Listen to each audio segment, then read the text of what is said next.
Vasan TV ரசிகர்களுக்கு வணக்கம். இன்னைக்கும் நம்மளுடைய தெரிந்து கொள்வோம் நிகழ்ச்சியில தெரியாத பல விஷயங்கள் தான் தெரிஞ்சுக்க போறோம். பெட்ரோல் அடிக்கும்போது எல்லாருமே 0 மீட்டர பார்ப்போம். ஆனா யாராச்சும் அதுக்கு கீழ இருக்கிற ஒரு மீட்டர பார்த்துருப்போமா? அதான் கிடையாது. ஏன்னா 0 தானப்பா கரெக்ட்டு. அப்பதானே வண்டி மைலேஜ் குடுக்குதா இல்லையா? கரெக்ட்டா அவங்க பெட்ரோல் போடுறாங்களா இல்லையா? எல்லாத்தையுமே பார்க்க முடியும் அப்படின்லாம் நீங்க யோசிப்பீங்க. ஆனா பெட்ரோலுடைய தன்மை அப்படின்றதையும் நம்ம பார்க்கணும். அதுக்குன்னு என்ன பெட்ரோல் கையிலயா பிடிச்சு பார்க்க முடியும்? அதுக்கு தான் டென்சிட்டி மீட்டர் அப்படின்னு சொல்லி பெட்ரோல் அடிக்கிற இந்த ரூபீஸ் பார்க்கறதுக்கு கீழேயே டென்சிட்டி மீட்டர் இருக்கும். அந்த டென்சிட்டி மீட்டர் இப்போ பெட்ரோலா இருக்கு அப்படின்னா, அது ஒரு 720லிருந்து 775 வரைக்கும் நல்ல ஒரு நம்பர் அப்படின்னு சொல்லலாம். அதுக்குள்ள இருந்துச்சு அப்படின்னா, ஒரு பெர்ஃபெக்ட்டான ஒரு பெட்ரோல் அப்படின்னு தான் சொல்லணும். ஆனா, இதுக்கு கீழயோ, இதுக்கு மேலயோ இருந்துச்சுன்னா, அப்போ பெட்ரோல்ல பயங்கரமான கலப்படம் இருக்கு அப்படின்னு அர்த்தம். கண்டிப்பா உங்களுடைய இன்ஜின் ஸ்பாயில் ஆகுறதுக்கு சான்சஸ் இருக்கு. கன்டினியூஸா நீங்க போடும்போது. ஏன்னா, உங்களுடைய வண்டியோட மைலேஜ் கிடைக்கிறதுக்கும் வாய்ப்பு கம்மி தான். இப்ப நீங்க ஒரு வேள டீசல் போடுறீங்கன்னு வச்சுக்கோங்க.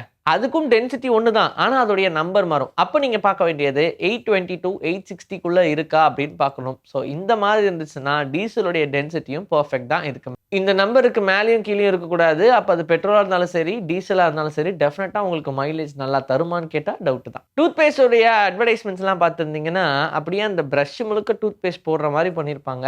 அது டிஃபால்ட்டா நம்ம பார்க்கும்போது ஒரு வேள அந்த பிரஷ் முழுக்க நம்ம டூத் பேஸ்ட் போடணும் போல அப்படின்ற மாரி நெனச்சுக்கிட்டு, நெறைய பேர் அந்த அளவுக்கே பிரஷ்ல டூத் பேஸ்ட் போட்டுட்டு இருக்கோம். இத குறைக்கணுன்றதுக்காக பிரஷ் ரெடி பண்ற நெறைய கம்பெனிஸ் குட்டியான பிரிசில்ஸ் இருக்கிற மாரிலாம் ரெடி பண்ணாங்க. அத நீங்க பார்த்திருப்பீங்க. ரொம்ப பெரிய பிரிசில்ஸா இல்லாம, அதோடைய ஸ்பேஸ கம்மி பண்ணி ரவுண்டா சின்னதா மட்டும் இருக்கிற மாரி. ஏன்னா, அப்பதான் மக்கள் டூத் பேஸ்ட் யூஸ் பண்றத கொஞ்சமாவது கம்மி பண்ணுவாங்க அப்படின்ற மாரி, டென்டிஸ்ட் ரெக்கமெண்ட் பண்ணக்கூடிய நெறைய பிராண்ட்ஸ் இருக்கும் இல்லையா? அதெல்லாம் பார்த்தீங்கன்னா, இந்த மாதிரியான சின்ன சின்ன விஷயங்கள் பண்ணியிருப்பாங்க. ஏன்னா, அவ்ளோ டூத் பேஸ்ட் நமக்கு தேவையே கிடையாது. நமக்கு ஒரு பட்டாணி சைஸ் அளவுக்கான டூத் பேஸ்ட் போதுங்க நீங்க பிரஷ் பண்றதுக்கு அப்படின்னு தான் சொல்றாங்க. பட் நம்ம அந்த அட்வர்டைஸ்மென்ட் பார்த்து பார்த்து ஜென்ரலா நம்ம மைண்ட்ல ஃபிக்ஸ் ஆயிருச்சு. ஃபுல் டூத் பேஸ்ட்க்கு அப்படியே போடணும் அப்படின்னு. பட் அந்த மாரிலாம் நீங்க பண்ணணும்னு அவசியமே இல்ல. கொஞ்சம் டூத் பேஸ்ட் எடுத்தாலே போதும். நல்லா இடுக்குகள் எல்லாம் பிரஷ் பண்ணணும். மாடுக்கு பல்லு இருக்கா அப்படின்னு கேட்டா, எஸ் 32 பல்லும் தெரியிற மாரிலாம் நாங்க ஆட் பார்த்துருக்கோம். அப்படின்னா கண்டிப்பா இருக்கும் அப்படின்ற மாரி யோசிப்பீங்க. மாடுக்கு பல்லு இருக்கு. அதுவும் 32 பல்லு தான். மனுஷனுக்கு எப்படி இருக்கும்? அந்த பல்லெல்லாம் மேலயும் கீழயும் அலைன் ஆயிருக்கும் இல்லையா?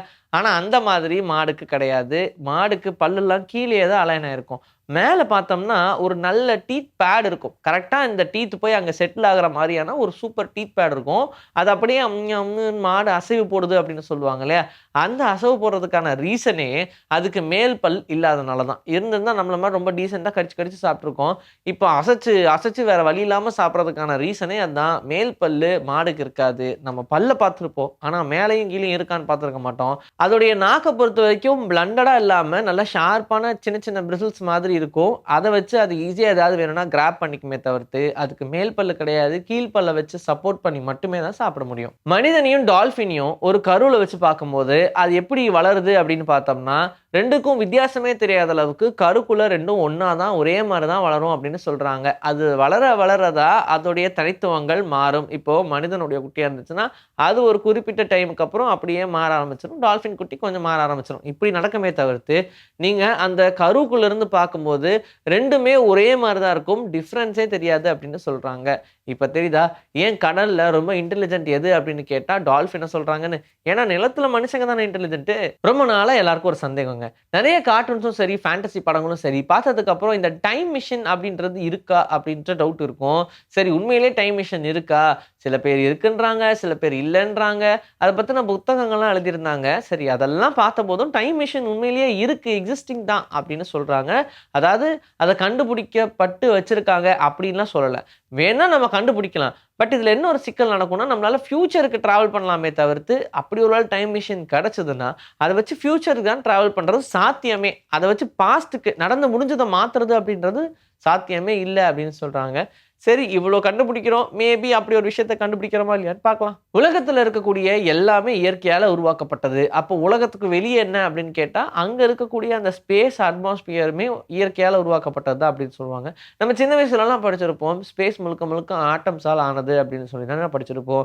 ஆனா உண்மையிலேயே அங்க என்ன சொல்றாங்கன்னா, அந்த வெறும் ஆட்டமால ஆகலைங்க. அங்க 95% ஆஃப் டார்க் தான் இருக்கு அப்படின்னு சொல்றாங்க. டார்க்னா அது என்னன்னே தெரியாது. ஆனா அது ஃபுல் டார்க். அந்த டார்க் தான் அவ்வளோத்தையும் கிரியேட் பண்ணியிருக்கு. ஸ்பேஸ் ஃபுல்லாவே டார்க்கா தான் இருக்கு அப்படின்னு சொல்றாங்க.